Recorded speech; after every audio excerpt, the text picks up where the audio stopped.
Midnight news coming to you live from Algiers. I'm Miriam Zien, and here are your top stories for tonight.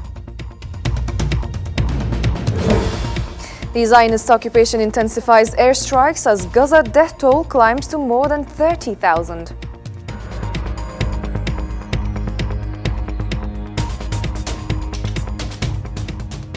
Also coming up, Hamas condemns occupation attacks and vows unity in pursuit of Palestinian rights.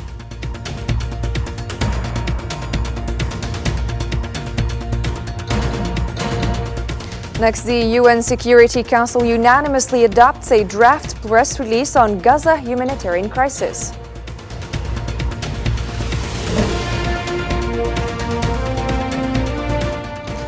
And Iran urges UN action following Israeli attack on consulate in Damascus.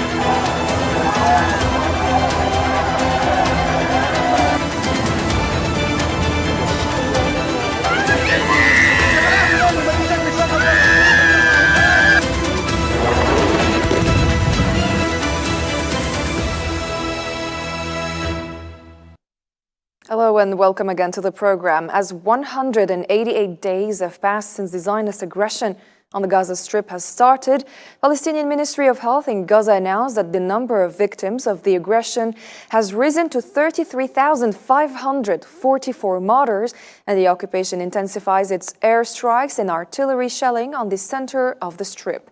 The Ministry of Health in the Gaza Strip also said on Thursday that 63 martyrs and 45 other wounded arrived at the Strip's hospitals during the past 24 hours as a result of the Zionist aggression.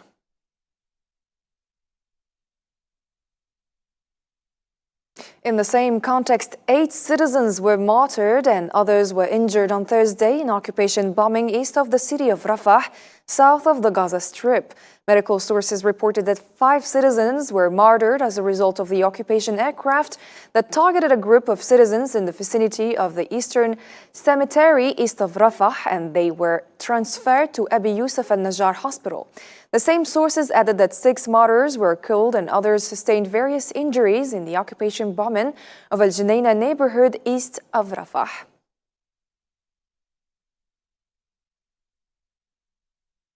The Palestinian Red Crescent announced the death of one of its crew members as a result of his injury by occupation bullets while evacuating Al Amal Hospital in Khan Yunis, south of the Gaza Strip. Palestinian Red Crescent in a statement confirmed that the number of martyrs of its crews had risen to 27 martyrs since the beginning of the aggression on Gaza, pointing out that 17 of them were martyred while performing their humanitarian duty. The Euro-Mediterranean Human Rights Monitor reported that over 13,000 Palestinians are unaccounted for, either buried under rubble in unmarked mass graves or forcibly detained in Zionist prisons. Urging decisive international action, the Monitor calls for ensuring the safety of workers, including civil defense crews engaged in rubble clearance. Furthermore, they demand transparency regarding the fate of thousands of missing Palestinian prisoners and detainees from Gaza.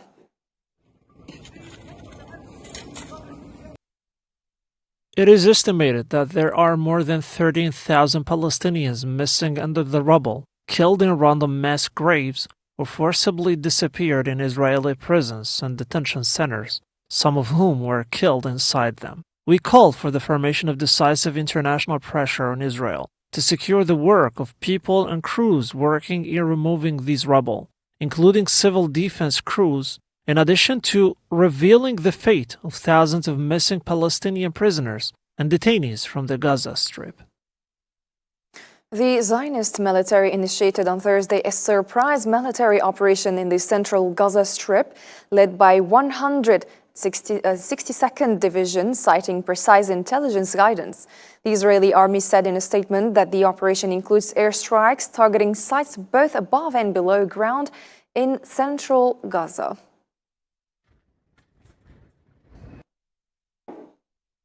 Head of Hamas Political Bureau Ismail Haniyeh said on Thursday that Hamas is still seeking a ceasefire deal, but that the occupation is still procrastinating and evading a response to the demands. Let's take a listen.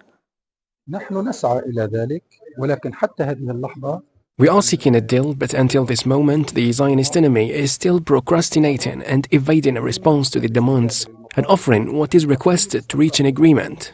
للتوصل لاتفاق.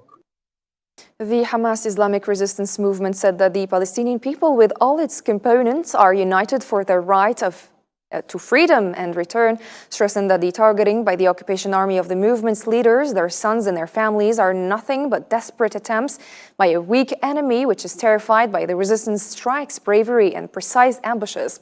In a statement following the martyrdom of a number of family members of the head of its political bureau, Ismail Haniyeh, Hamas stressed that these attempts will not succeed in breaking the will and steadfastness of all the members of the movement and the Palestinian people in the Gaza Strip, as it put it.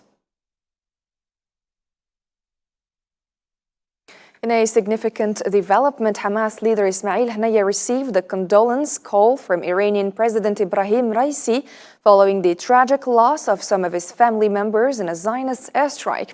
Haniyeh emphasized during the call that this cowardly act only strengthens the resolve of Hamas and the Palestinian people, reaffirming their commitment to the path of resistance and liberation. The recent killing of family members of Hamas political bureau Ismail Haniyeh by the Israeli occupation army has sparked concerns and raised questions about the motives behind such acts of aggression. Hussein Barkan has more details.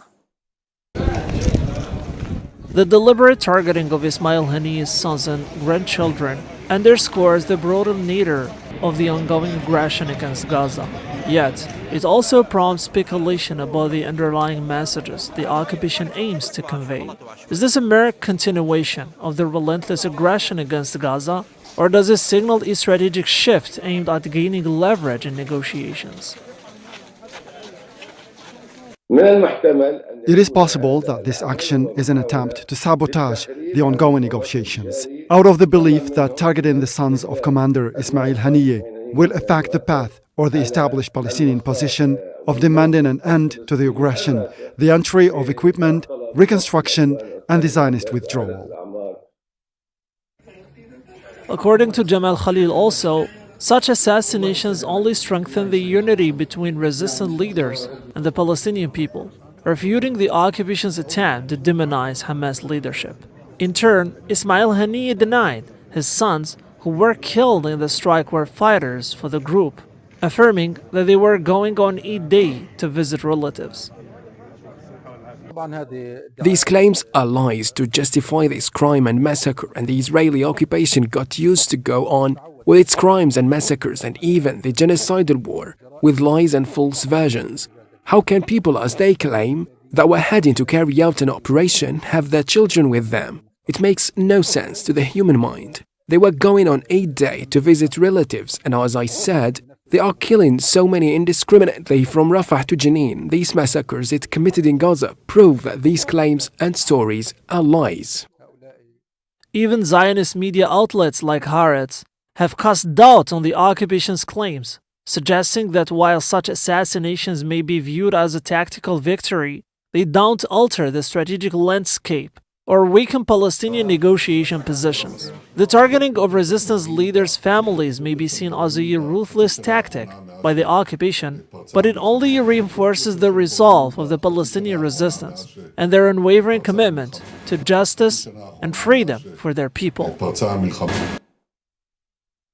The spokesperson for the Hamas, Abdulatif Al-Qanu, emphasized that a lasting ceasefire is the cornerstone for any potential agreement with the occupying forces. He underscored the continued resilience of Gaza even amidst the suffering and destruction endured during the past 6 months.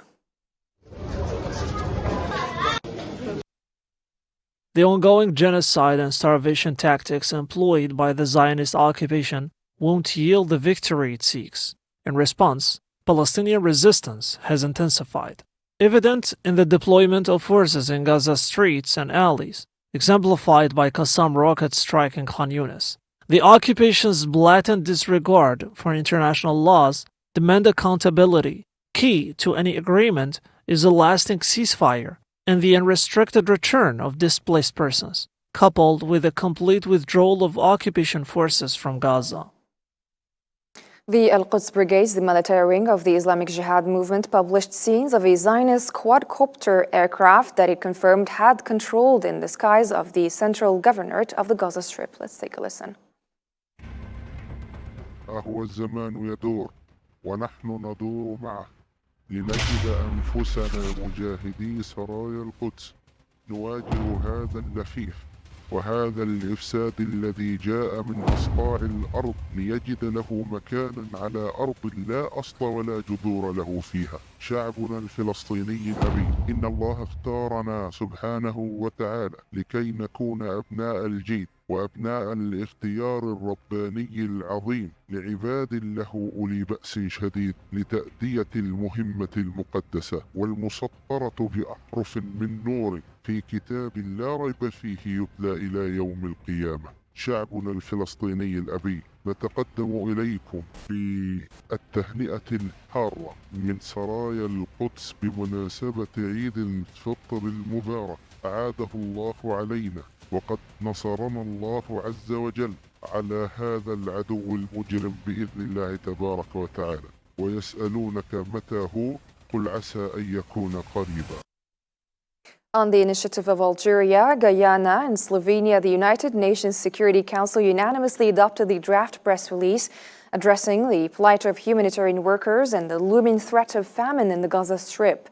Council members expressed their grave concern at the Israeli airstrikes, which resulted in the killing of 7 members of the World Central Kitchen team, stressing the need for accountability and a full, transparent, and thorough investigation into the crime.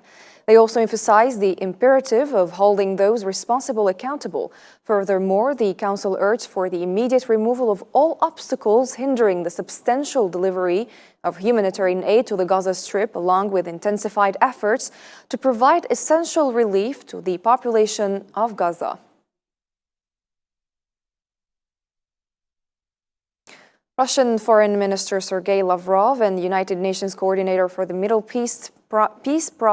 East peace process, Tor Wensland, called on Wednesday for an immediate ceasefire in Gaza. Russian Foreign Ministry said in a statement that after their meeting, Lavrov and Wensland stressed the importance of an immediate ceasefire in Gaza, safe and free access to people in need and the injured. South African Foreign Minister Naledi Pandor urged sustained assistance to the Palestinians in the Gaza Strip, while emphasizing that her country still upholds the principles of justice, liberty, and humanity.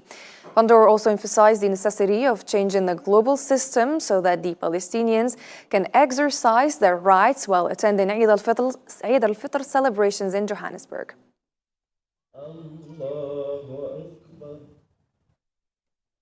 It is at this point that the people of South Africa, their government, and the African National Congress, joined by the Muslim community of South Africa, showed the world that there are people who believe in the values of justice, freedom, and human dignity. The leadership of the Muslim community and the broader South African society in supporting the just cause of the people of Palestine has created hope worldwide that there is potential for remaking the world order and for reshaping it for the good. So do not allow yourselves to be demobilized in the cause on behalf of the people of Palestine. It's vital that you stand the tough course, absolutely imperative, because it is only you, South Africans, who have maintained consistency in showing the world that we believe the people of Palestine, like every human being in the world, deserve freedom and justice.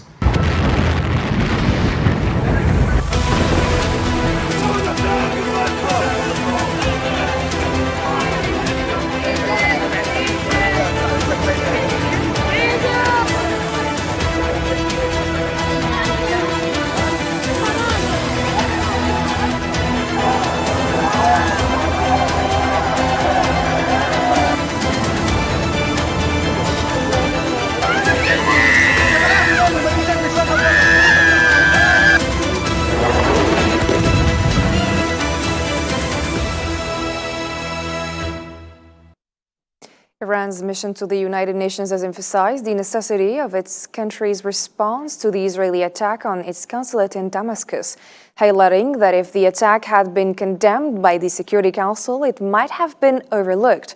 The mission further stated on the X platform that had the United Nations Security Council condemned the act of aggression against Iran's diplomatic headquarters in Damascus and subsequently held the perpetrators accountable, Iran's retaliatory measures against the Zionist regime could have been averted.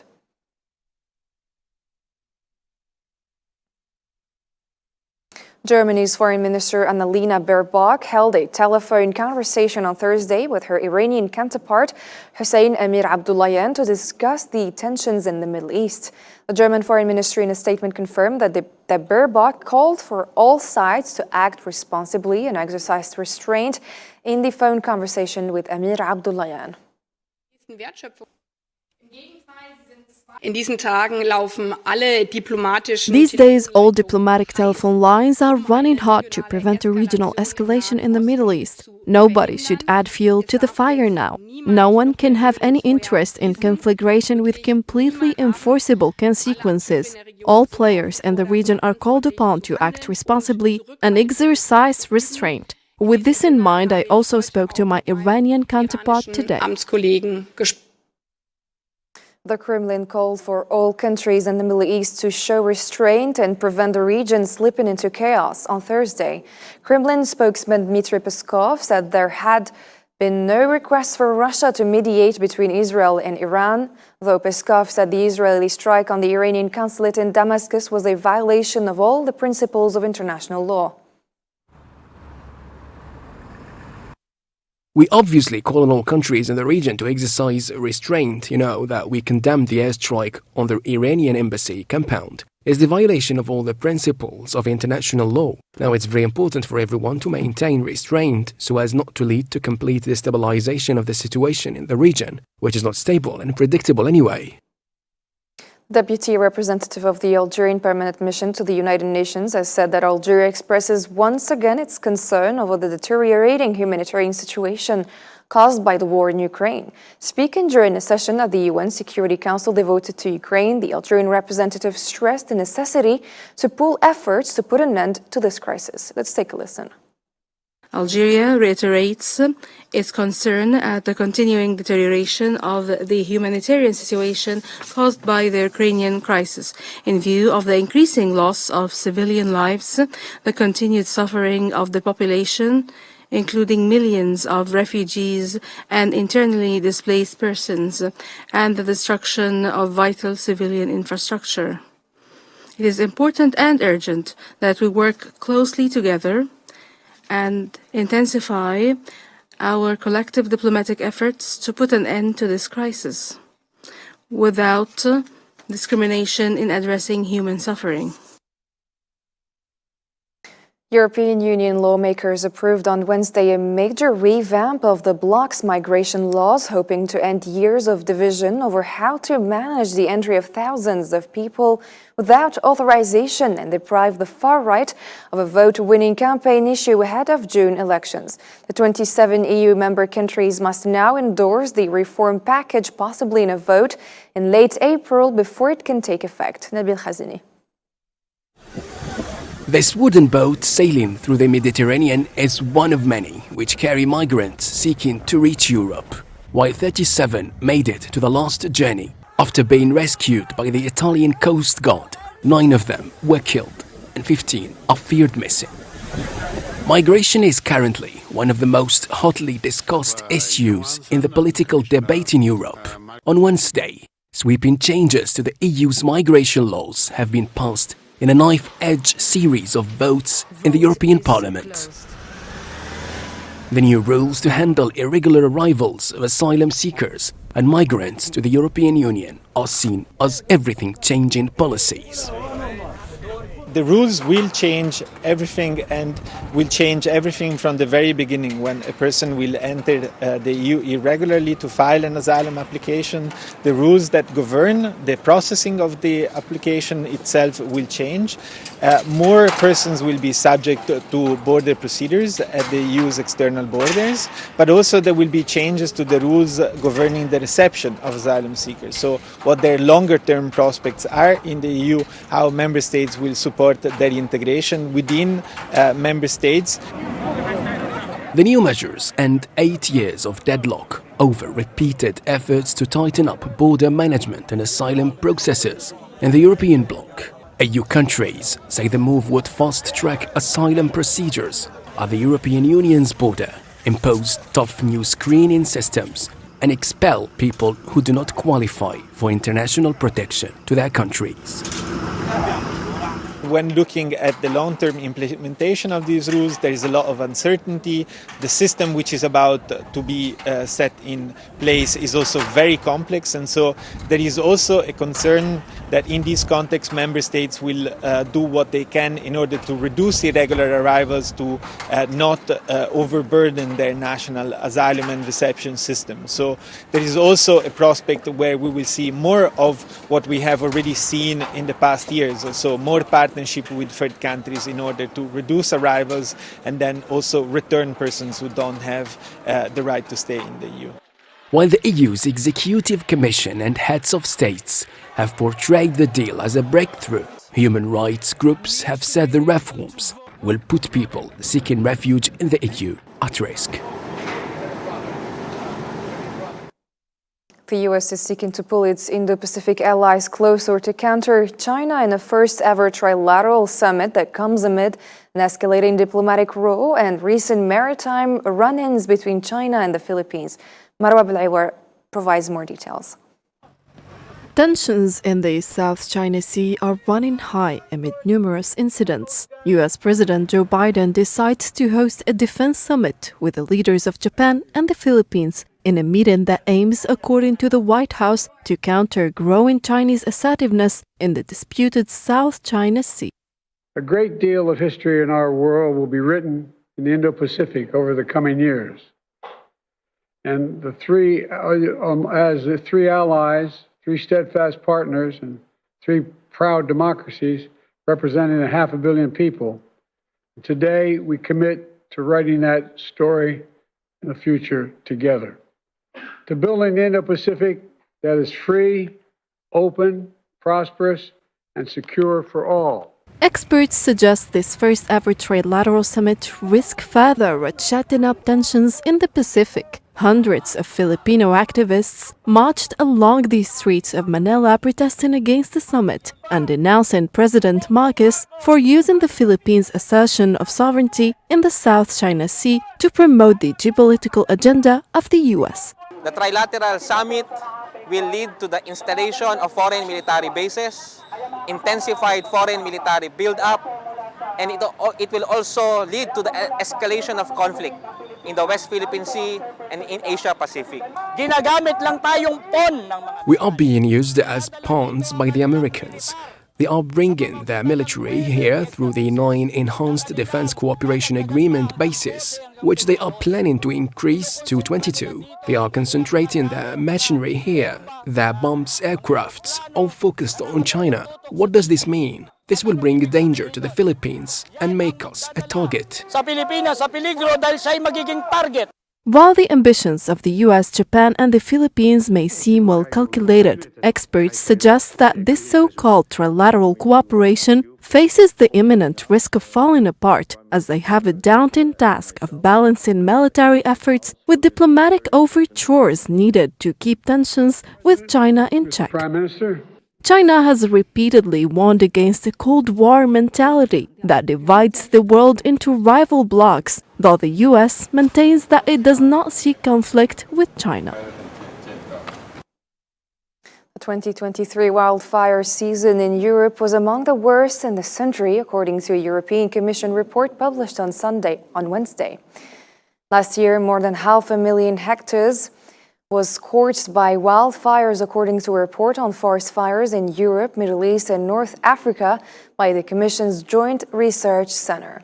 The report shows that fires intensified during summer 2023, affecting mostly the Mediterranean region, with Greece suffering the largest single fire to occur in Europe since the 1980s.